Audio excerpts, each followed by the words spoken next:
나의 모습 나의 소유 주님 앞에 모두 드립니다. 모든 아픔 모든 기쁨 내 모든 눈물 닦아주소서. 나의 생명을 드리니 주 영광 위하여 사용하옵소서.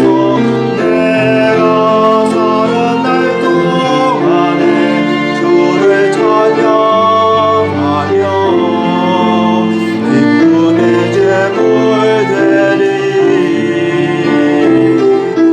나를 받아주소서.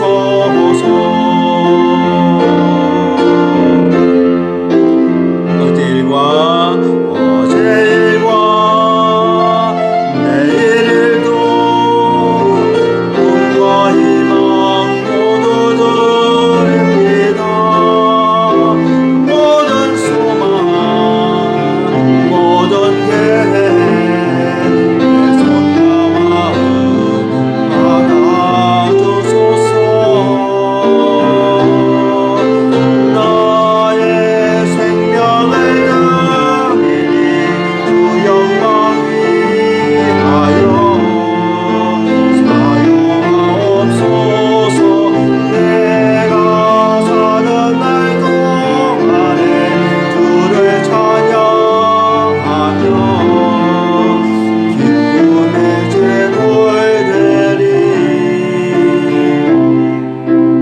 나를 받아주소서.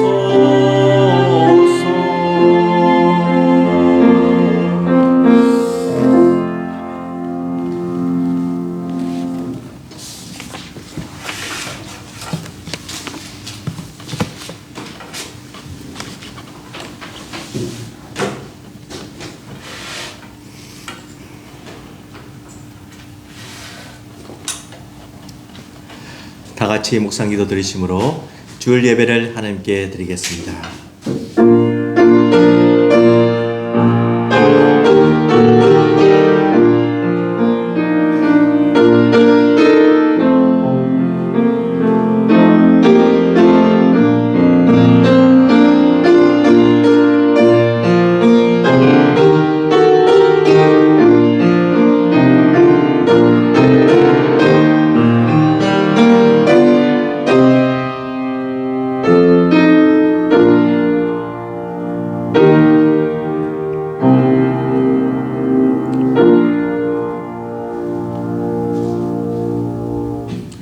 하나님이여, 우리가 주께 감사하고 감사함은 주의 이름이 가까움이라 사람들이 주의 기이한 일들을 전파하나이다.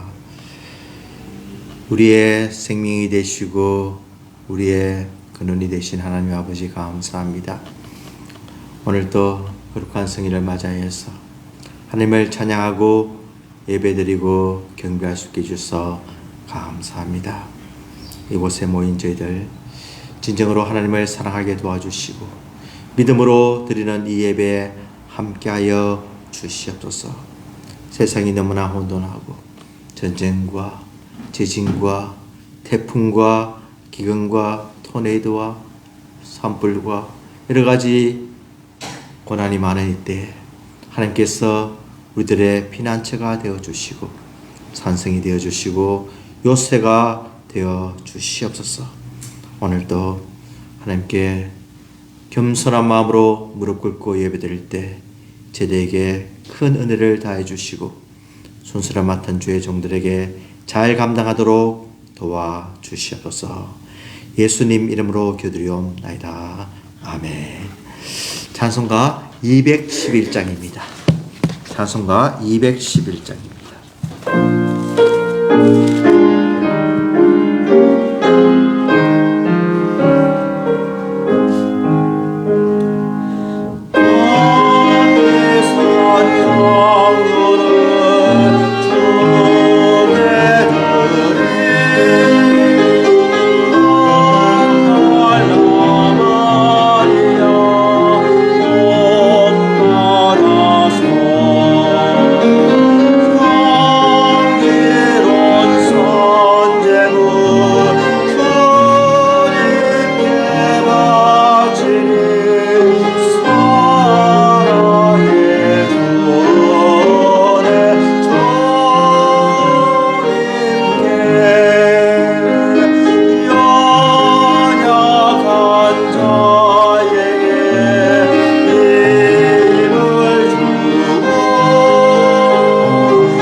사도신경으로 신앙 고백하시겠습니다.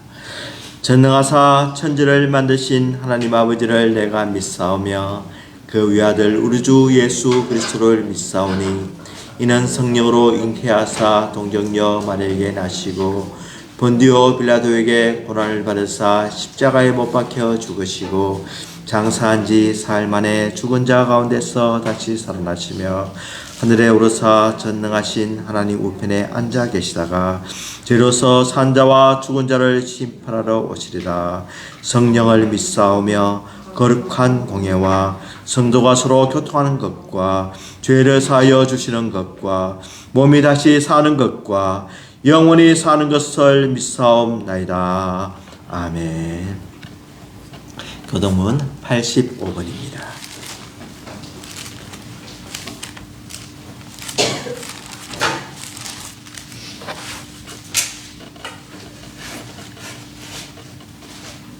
교동문 85번 교독합니다.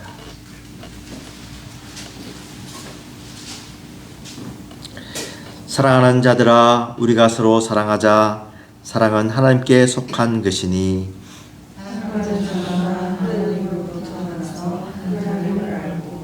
사랑하지 아니하는 자는 하나님을 알지 못하나니 하나님의 사랑이 우리에게 이렇게 나타난 바 되었으니 하나님이 자기의 독생자를 세상에 보내시면 그로 말미암아 우리를 살려 하시니라. 사랑은 여기 있으니 우리가 하나님을 사랑한 것이 아니요 하나님이 우리를 사랑하사 우리 죄를 속하게 여겨 화목제물로 그 아들을 보내셨습니다.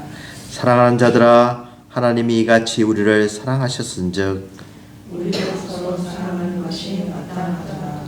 어느 때나 하나님을 본 사람이 없어되 만일 우리가 서로 사랑하면 하나님이 우리 안에 거하시고 그의 사랑이 우리 안에 온전히 이루어지느니라. 아멘. 우리 대표에서 이정원 집사님 기도해 주시겠습니다.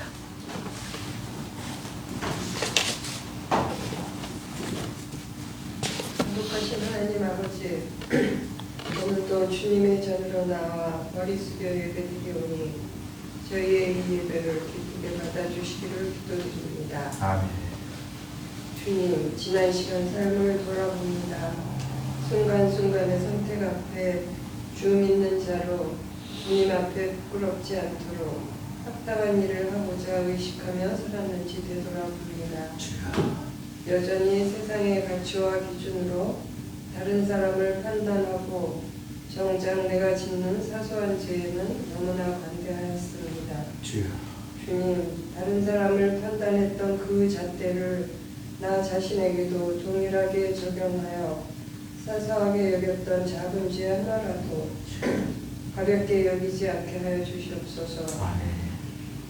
작은 죄 하나하나가 결국 나의 삶과 본질을 드러낸다는 것을 깨닫게 하시고 우리의 생활 속에 있는 죄된 것과 거짓된 것에 더욱 민감하게 하시어 매 순간 예수님이라면 어떻게 하셨을까 스스로에게 묻고 그 물음 앞에 날마다 나 자신을 쳐서 복종시키는 그러한 훈련을 통하여 주님의 말씀에 순종하고자 할 때 부족하고 연약한 저희를 십자가의 사랑으로 긍휼히 여겨주실 줄 믿사옵나이다.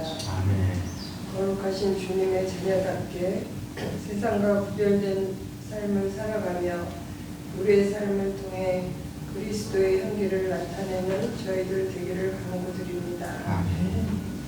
그리하여 마침내 주님 앞에 서는 그날 잘하였도다 착하고 충성된 종아라는 칭찬을 받을 수 있는 저희 모두가 되도록 날마다 때마다 우리의 걸음을 인도하여 주시옵소서. 아멘. 주님, 또한 이 시간 낙심과 어려움 가운데 선교지를 섬기며 수고하시는 선교사님들을 기억하여 주시어 어떠한 상황과 환경 가운데서도 주님께서 함께하여 주시고 지치고 힘든 마음에 셈을 더하여 주시어 주님의 영광이 드러나게 하시고 귀한 열매 맺히는 사역지가 다 되게 하여 주시옵소서. 예배를 인도하시는 목사님 말씀 충만하게 하여 주시옵시고 선포되는 생명의 말씀을 통해 우리의 마음이 새롭게 변화되어 말씀을 듣는 것으로 그치지 않고 삶으로 살아내길 다짐하는 예배의 시간이 다 될 수 있도록 오늘 이 시간 주님께서 함께해 주시길 간구하며 모든 말씀 우리의 구원자 되신 예수 그리스도의 이름으로 기도드렸습니다. 아멘.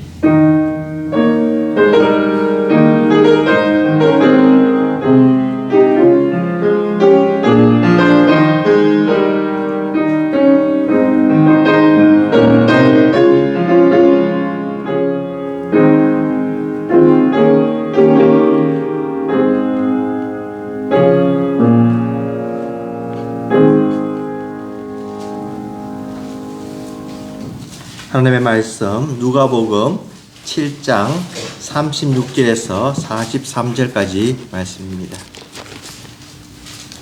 누가복음 7장 36절에서 43절까지 말씀입니다.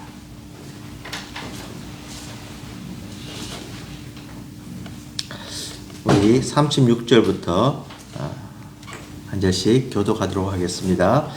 제가 먼저 36절 공독합니다.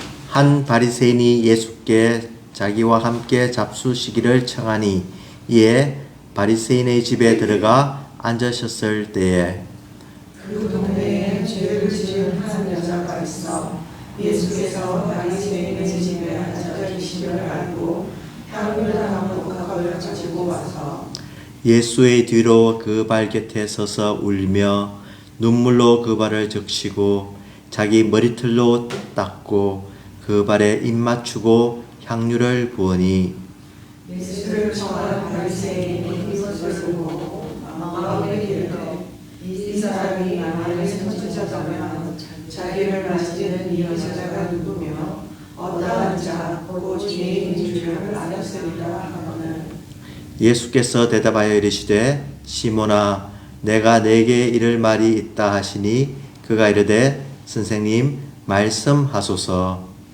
이르시되 빚주는 사람에게 진진자가 둘이 있어 하나는 500데나리온을 줬고 하나는 50데나리온을 줬느니라. 갚을 것이 없으므로 둘 다 탕감하여 주었으니 둘 중에 누가 그를 더 사랑하겠느냐. 시몬이 대답하여 이르되 내 생각에는 많이 탕감하는 반찬한다. 이르시되 내 남편을 옳다 하시고. 아멘.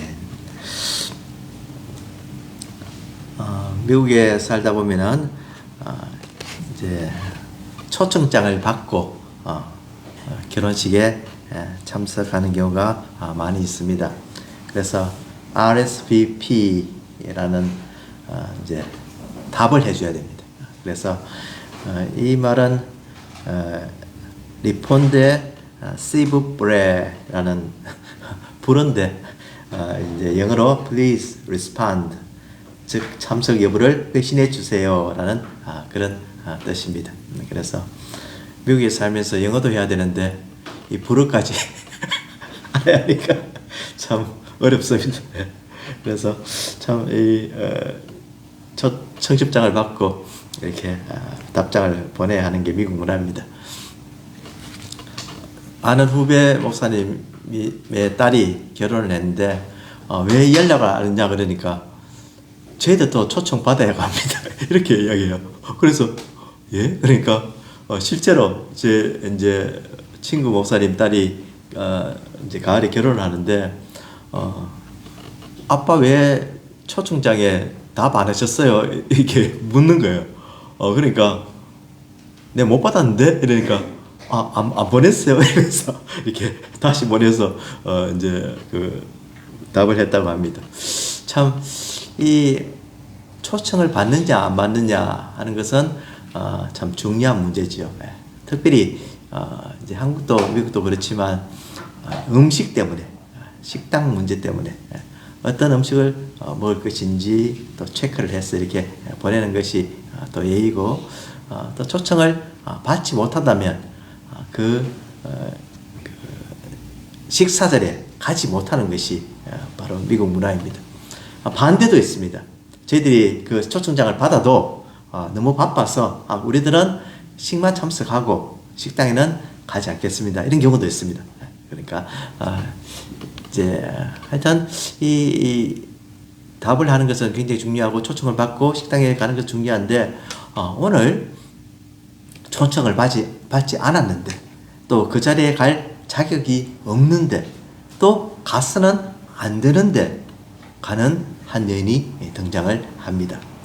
이 여인은 참 자기의 처지를 알고 신분을 알고 자기의 죄된 것을 알고 사람들이 자기를 어떻게 생각하는 것을 알지만 용기 있게 대담하게 예수님을 만나서 예수님에게 감사의 표시를 하고 싶은 그런 간절한 마음이 있었기 때문에 그 자리에 가게 됩니다.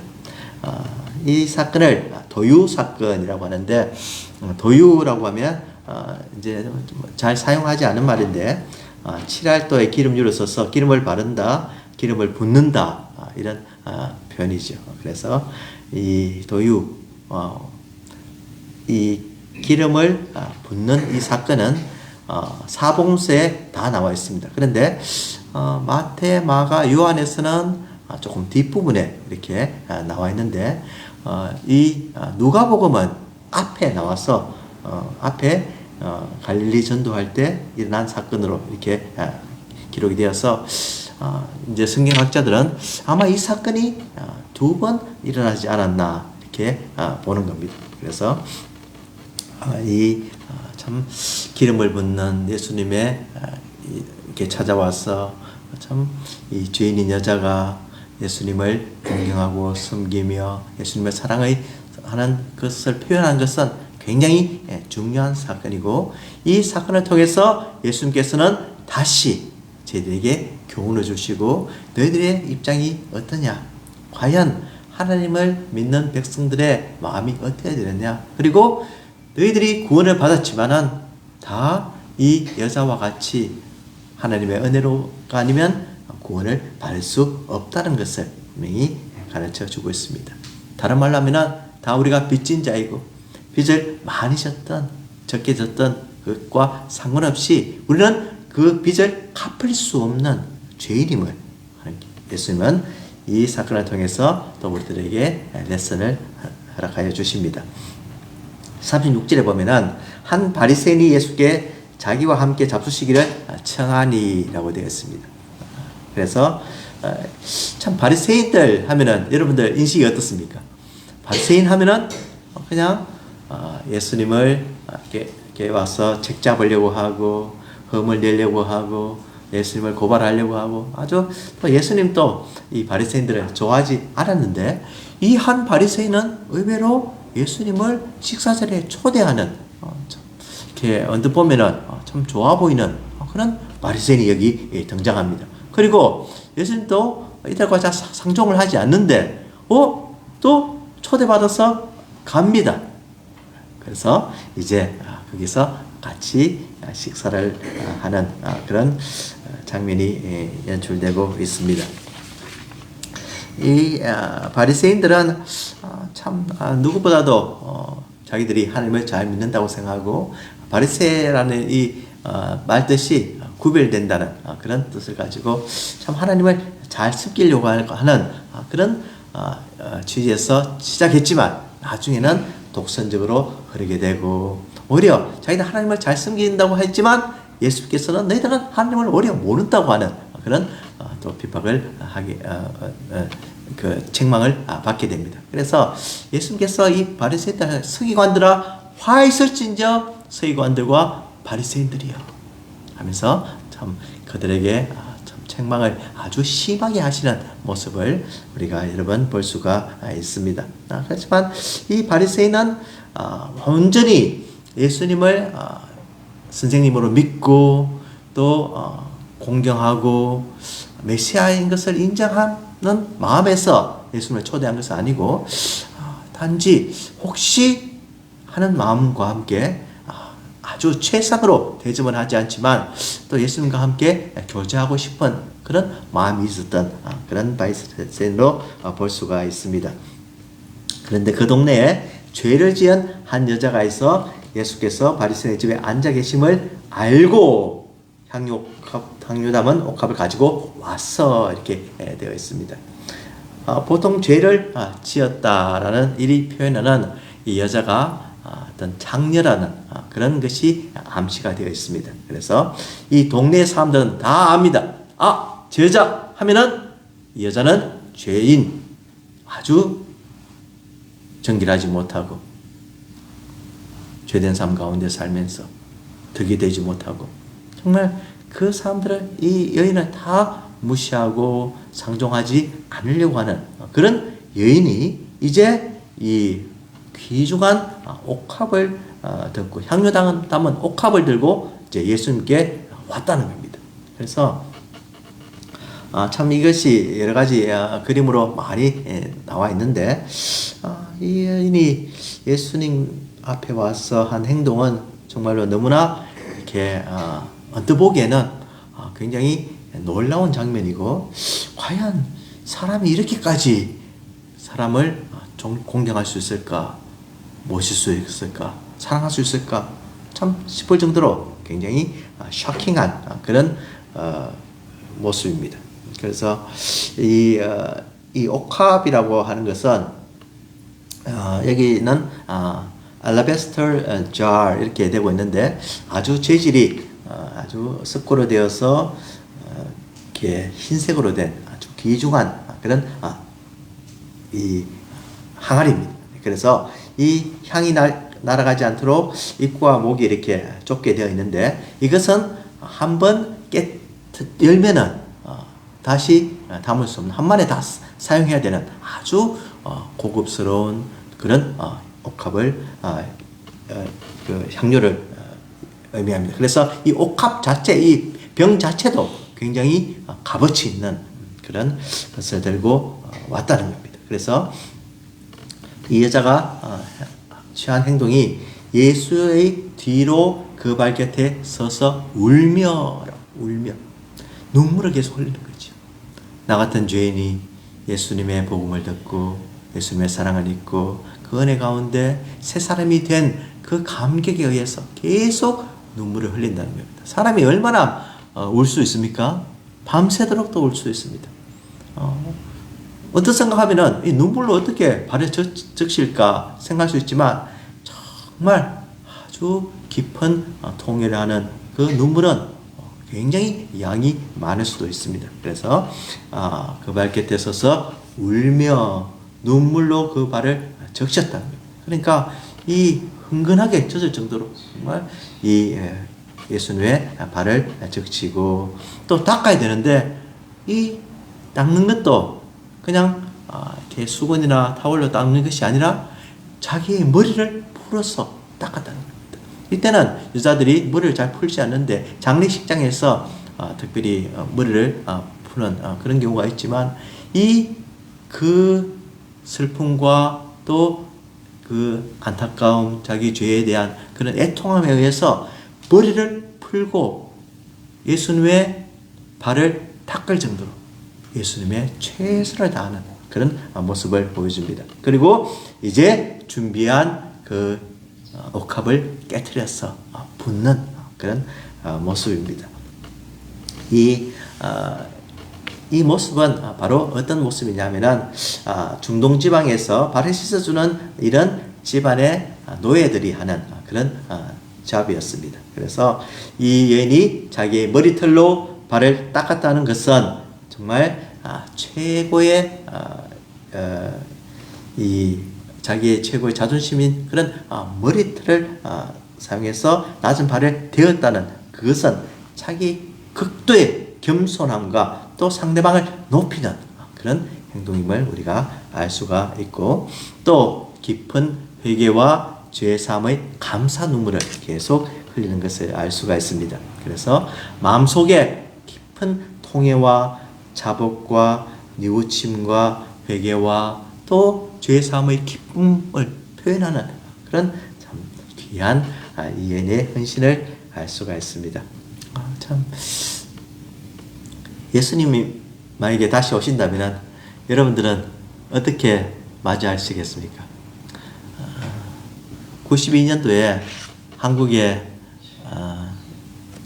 예수님이 재림하신다고 다미 선교회 회원들이 진짜 예수님이 곧 오시는데 하면서 하얀 옷을 입고 막 예배를 드리면서 찬송을 하면서 아주 문제를 일으켰던 그런 때가 있습니다.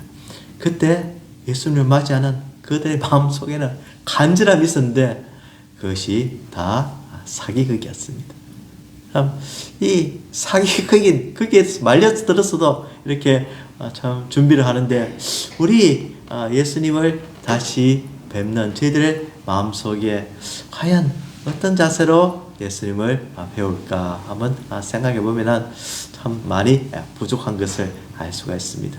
예수님이 우리에게 요구하시는 것은 순수한 마음, 정결한 마음, 통회하는 마음, 자복하는 마음, 정말 예수님이 보시기에 깨끗한 그런 마음을 가지고 살기를 원하시고 그때 우리들은 다 예수님이 살아있을 때 오시면 들림받게 되고 또 영원한 하늘나라에 들어가게 될 것입니다.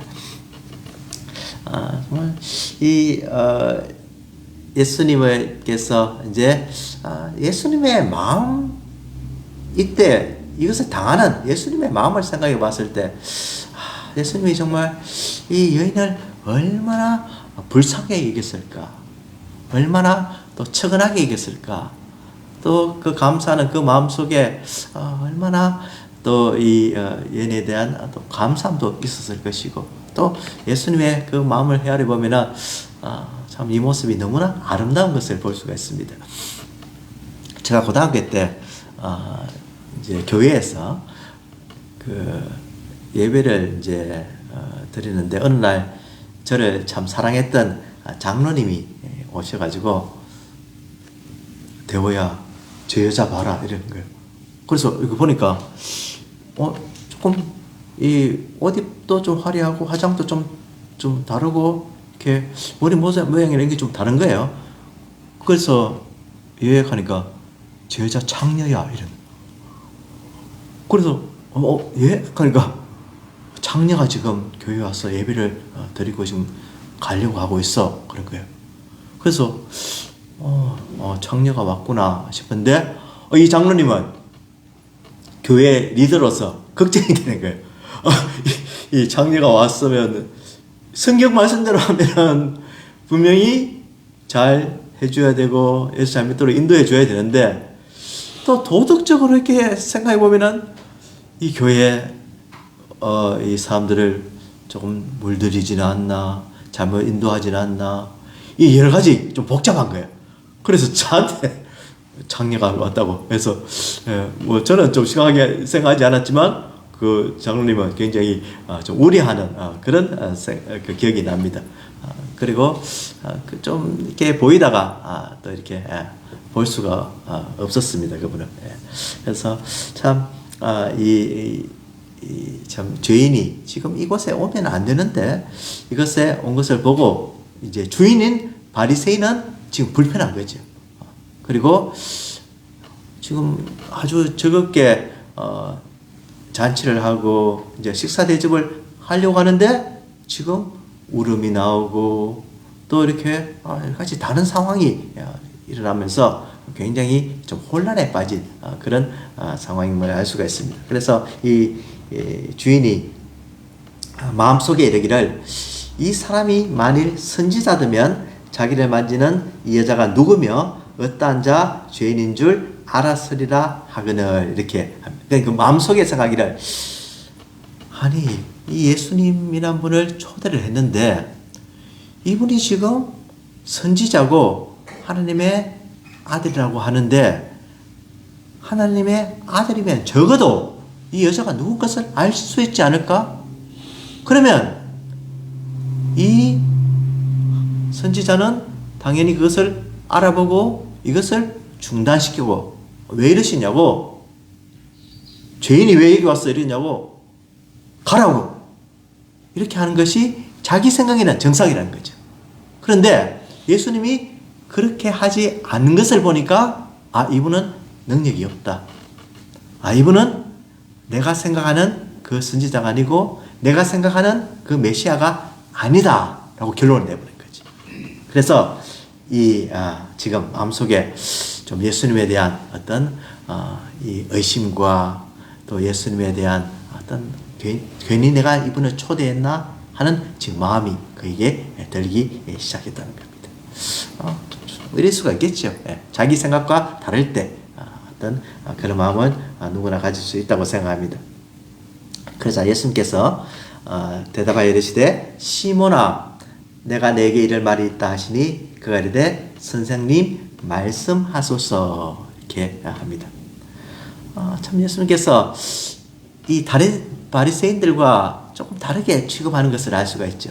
그의 이름을 부릅니다. 예수님께서 제자들 외에 다른 이름을 이렇게 잘 부르지 않으시는데 이분에게 이름을 부른다는 겁니다. 그러니까 만약에 앞에 저를 모르고 요 부분만 읽었을 때 예수께서 대답하여 이르시되 시몬아 내가 내게 이르기를 말이 있다 이를 말이 있다 하시니 그가 이르되 선생님 말씀하소서. 요 부분만 딱 읽으면 어떤 느낌이 들겠습니까?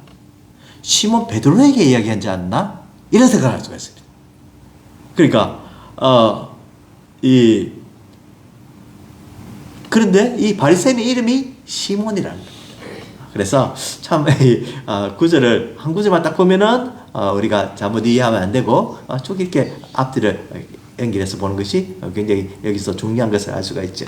그래서 그가 이르되 선생님 말씀하소서.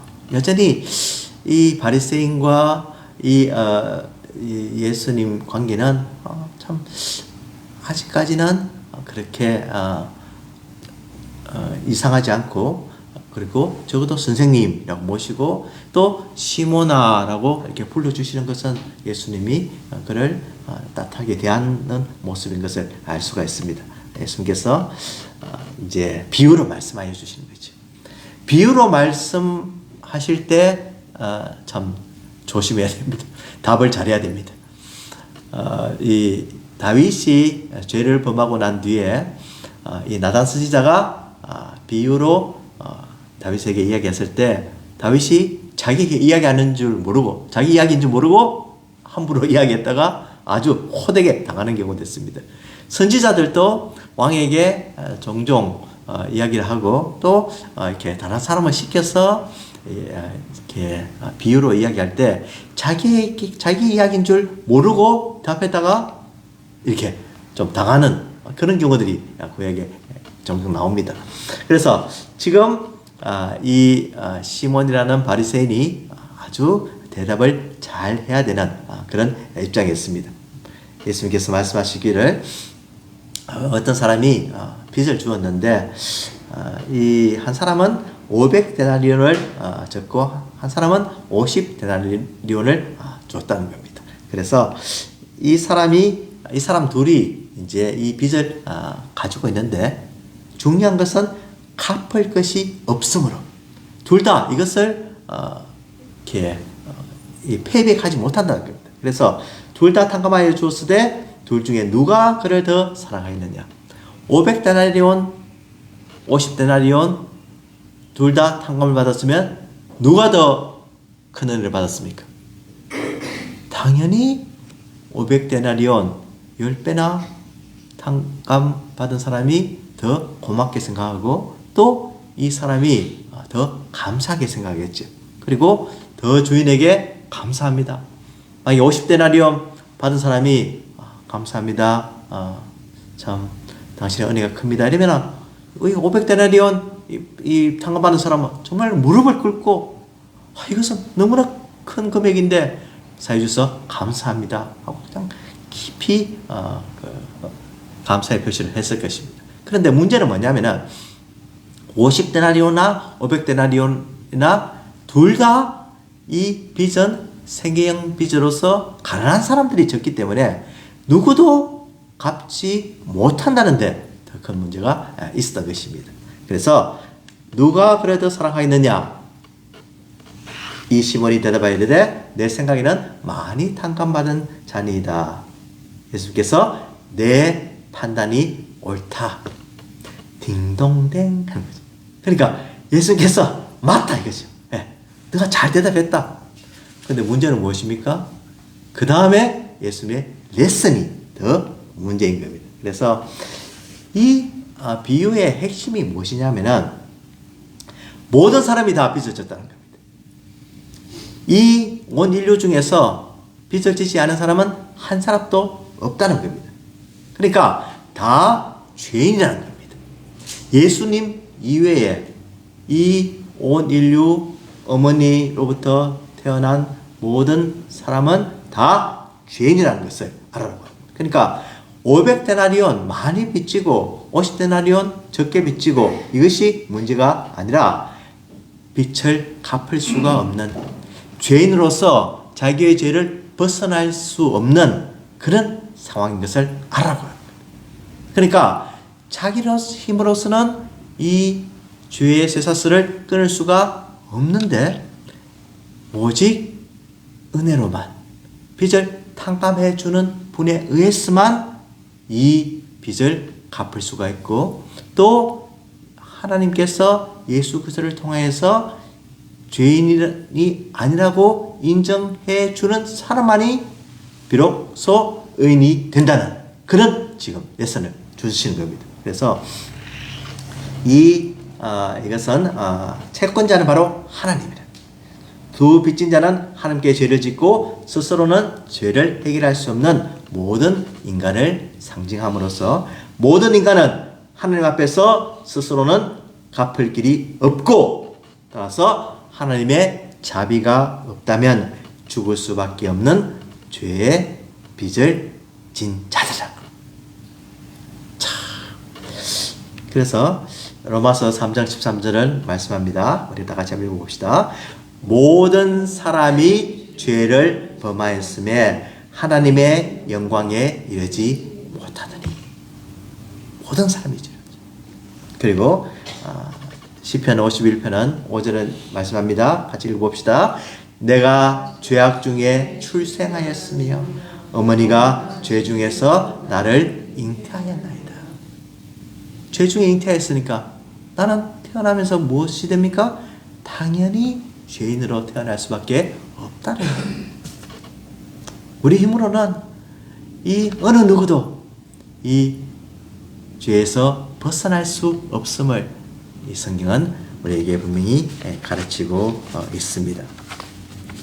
예수님께서 우리에게 참 이 말씀을 하심으로 우리에게 귀한 가르침을 허락하여 주십니다. 우리 교회에는 많이 배운 사람도 있고 적게 배운 사람도 있고 부자도 있고 가난한 사람도 있고 지위가 높은 사람도 있고 낮은 사람도 있고 모든 사람들이 모이는 곳이 이 교회입니다.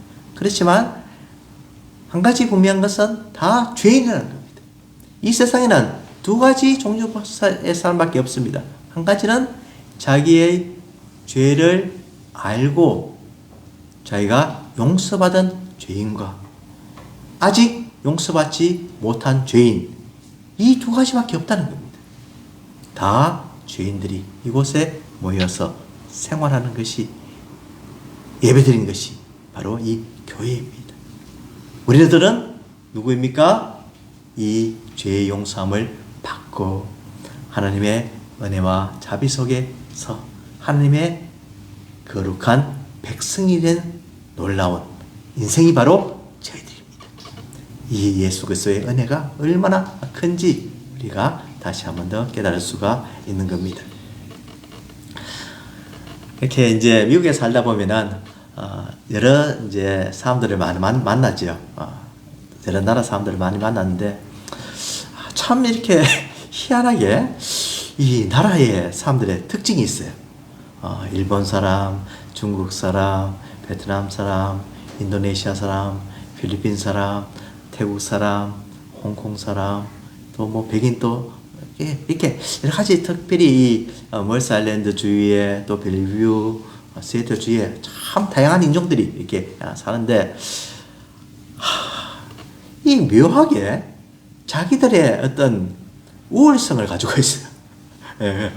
우리 대한민국 사람들은 또 한국 사람으로서 우리의 잣대로 저희들을 바라보는 게 있습니다. 저 민족은 너무 시끄럽고 아주 안하무인이고 좀 예의가 없고 질서를 지키지 않고 저 민족 사람은 좀 예의가 바르고 그래도 아주 이 태도가 겸손하고 저 민족 사람은 그냥 너무 이렇게 샤이 해가지고 너무 부끄러움이 많아가지고 잘 이야기를 또 하지 않으려고 하는 또 그런 민족도 있고 야, 저 민족은 아주 이 자기들만의 어떤 그 계급 사회가 강해가지고 자기들끼리도 나는 귀족, 너는 천민 이렇게 해서 뭐 구분을 지어서 이렇게 또 생활하는 사람도 있고 그래서 우리가 이렇게 우리 잣대로 봤으면 다 이렇게 판단을 할 수가 있는데 과연 이 다른 나라 사람들이 우리나라 사람을 볼 때 어떻냐? 우리가 우수한 민족이라고 생각하겠느냐? 그렇지가 않다는 겁니다. 우리가 이 미국 사람들에게 인정받는 것도 얼마 되지 않았습니다. 제가 처음에 미국에 왔을 때 30년 전만 해도 우리 한국의 현대차를 가지고 얼마나 코미디언 가십거리로 삼고 주제로 삼고 현대차 그거 타는 사람은 그냥 하면서 그렇게 그런 우리 처지였습니다. 근데 지금은 미국 사람들이 이렇게 이야기해 보면은 한국 참 좋은 나라고 K 문화, K 음식, K 화장품 뭐 너무너무 칭찬을 많이 하는 거 볼 수가 있죠. 그러니까 우리도 사실은 이 잣대가 그냥 지금 수준처럼 이렇게 높았던 적이 불과 얼마 전 몇 년 전이라는 거예요. 그러니까 이것을 생각했을 때 다른 나라 사람들을 우리가 우리 기준에 함부로 판단할 수 있을까? 저희들이 얼마 뒤에 어떻게 변할지 모르는 거죠. 또 저희들의 어떤 좀 약하다고 생각했던 면들이 다음에는 어떻게 강하게 나타날지도 모르는 거죠.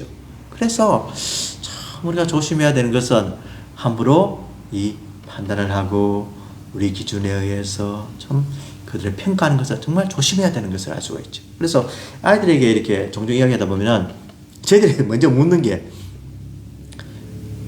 네 친구 어느 나라 사람이냐? 이게 제일 먼저. 아이들은 아빠 그런 거 묻지 마. 나이가 어떻게 돼? 그런 것도 묻지 마. 남자 여자야? 그런 것도 묻지 마. 그럼 내가 뭐 묻는데? 그런 거 묻지 말라는 겁니다. 다 이 미국에서 생활하는 그냥 친구지 그런 어떤 선입견을 가지고 판단하려고 들지 말라는 겁니다. 참 좋은 태도라고 생각하는데 우리 이 교회 공동체 내에서 정말 중요한 것이 무엇이냐 하면은 우리 어떤 학위와 어떤 기준과 또 신앙 연륜과 또 이런 것을 통해서 참 남을 이렇게 교인들을 판단하기가 참 쉬운데 우리 예수님께서 오늘 정말 조심하게 말씀하시는 것은 무엇이냐면은 시몬아 너가 지금 이 여자를 판단하고 있는 걸 안다는 겁니다. 그렇지만 더 중요한 것은 너가 어떤 사람인 것을 알아라고 하는 겁니다. 너가 생각하기에 너는 50데나리온밖에 빚지지 않은 사람이라고 생각하면서 이 500데나리온 빚진 사람을 판단을 하는데 그것이 잘못되었다고 합니다.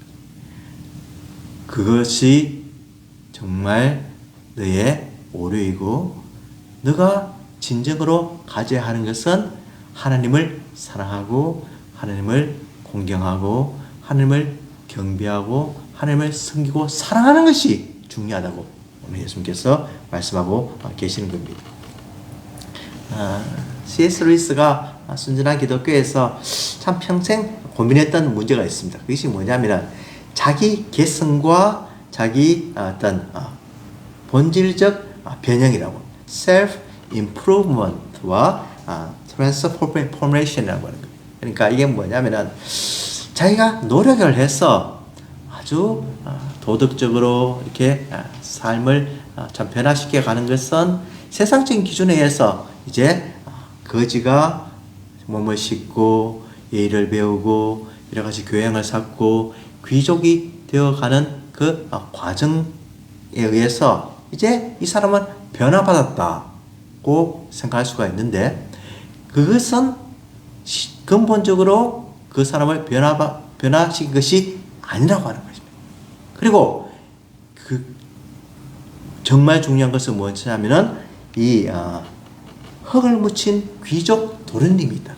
그래서 이 도련님이 이제 비록 놀다가 흙을 묻히고 더러워지더라도 이 죄를 짓고 윤리적인 실수를 저지른 크리스찬들과 같이 그것이 더러워져서도 우리 부모는 그를 쫓아내지 않는다고 하는 것입니다. 한번 귀족은 영원히 귀족이 되는 것과 같이 우리 그리스도를 믿고 통회하며 자복하며 회개하며 하나님을 진정으로 예수 그리스도를 통해서 믿은 사람은 하나님의 자녀로서 그 신분이 변하지 않는다는 것입니다. 그러므로 실수를 합니다. 죄를 짓습니다. 그렇지만 그것이 우리의 위치를 변하는 것이 아니기 때문에 우리는 다시 한 번 더 언제든지 하나님께로 돌아올 길이 있다고 말씀하여 주시는 겁니다. 비록 목욕을 한 거지가 외적으로 개선이 되었다고 하지만 스스로의 의지와 노력으로는 도덕적인 삶을 통해서 착해졌다고 해도 하나님과의 인격적인 만남이 없이는 절대로 이 신분이 변하지 않는다. 거지가 아무리 노력을 해도 이 거지는 역시 거지라는 거죠. 이 거지가 언제 지위가 바뀌느냐? 바로 왕에 의해서 귀족에 의해서 입양될 때 바뀌는 것처럼 이 우리의 신분이 정말 이 바리새인과 같이 하나님을 온전히 믿지 않고 자기의 의만 드러내면서 그 자리에 머물러 있는 사람은 절대로 은혜를 받을 수가 없습니다. 그렇지만 이 죄인과 같이 죄인 여자와 같이 하나님의 은혜를 받고 하나님의 귀한 사랑을 받고 하나님의 나온 그 경륜과 또 택하심을 받고 변화받은 새 창조물이 되었을 때, 새 피조물이 되었을 때 이 여인은 얼마든지 예수님께 가까이 갈 수 있는 그런 놀라운 존재라는 거죠. 정말 이 진리를 깨달으시고 늘 편견 없이 우리가 겸손하게 주님을 섬기면서 주님께 가까이 가면서 우리가 얼마나 고귀한 신분으로서 또 하나님을 잘 섬겨야 되는지 깨달으며 날마다 주님과 동행하시는 우리 성도님 다 되시기를 주님의 이름으로 축원을 드립니다. 기도하시겠습니다. 하나님 아버지 감사합니다. 오늘 말씀을 통하여서 우리가 어떤 존재이며 어떤 형편이 있는지 가르쳐 주심을 감사합니다. 함부로 저희의 기준에 의해서 판단한 것 용서하여 주시옵시고 이 시므온과 같은 실수를 하지 않도록 해주시옵시고 늘 진심으로 하나님을 사랑하고 우리 주님을 섬기는 귀한 성도들이 다 되게 복을 다하여 주시옵소서. 예수 그리스도 이름으로 기도드리옵나이다. 아멘. 우리 기쁨으로 찬양 85장 찬송하시겠습니다.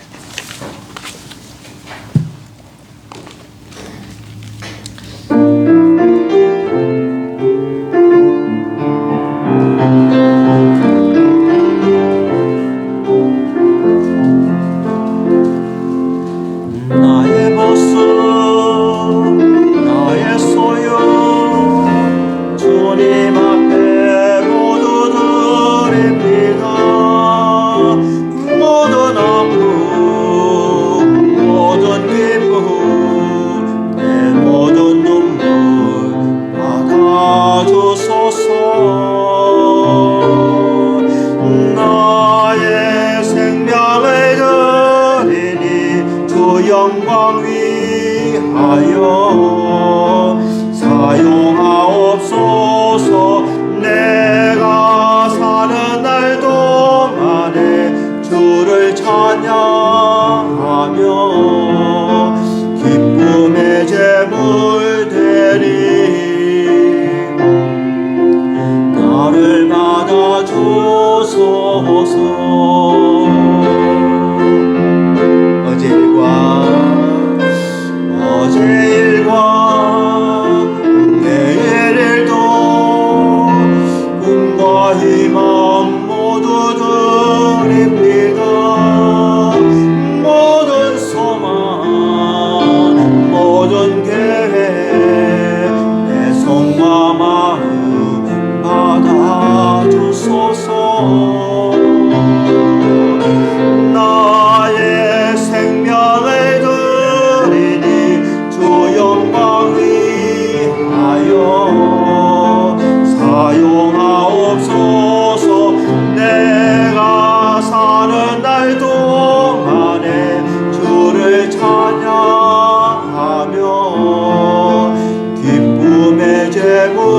되리. 나를 받아주소서. 나의 생명을 드리니 나의 생명을 드리니 주 영광 위하여 사용하옵소서. 내가 사는 날 동안에 주를 찬양하며 기쁨의 제물 되리. 나를 받아주소서.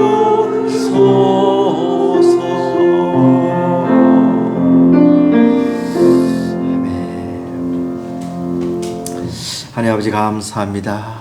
우리의 모든 모습을 알고 계시는 우리 주님, 우리의 드린 헌금을 기쁘시게 받아주시옵시고 마음으로 정성껏 인색함으로나 억지로 드리지 않는 헌금 위에 하나님께서 만배나 축사하여 주시옵시고 우리의 필요한 것을 채워주시며 건강으로 함께하여 주시며 우리 후손들에게 좋은 복으로 덧입혀 주시옵소서. 우리의 삶이 늘 주님께 향하게 해주시고 모든 것이 하나님으로부터 온 것을 감사드리오며 예수님 이름으로 기도드리옵나이다. 아멘. 찬송가 304장입니다. 찬송가 304장.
지금은 우리 주 예수 그리스도의 은혜와 하나님 아버지의 무한하신 사랑하심과 성령님의 감화, 감동, 충만 교제 역사하심 진정으로 하나님의 사랑을 알고 교만하지 않으며 남을 함부로 평가하지 않고 늘 은혜 받은 죄인의 모습으로 하나님을 섬기기로 다짐하는 우리 성도들의 머리 위에 지금부터 영원토록 함께 하실지어다. 아멘.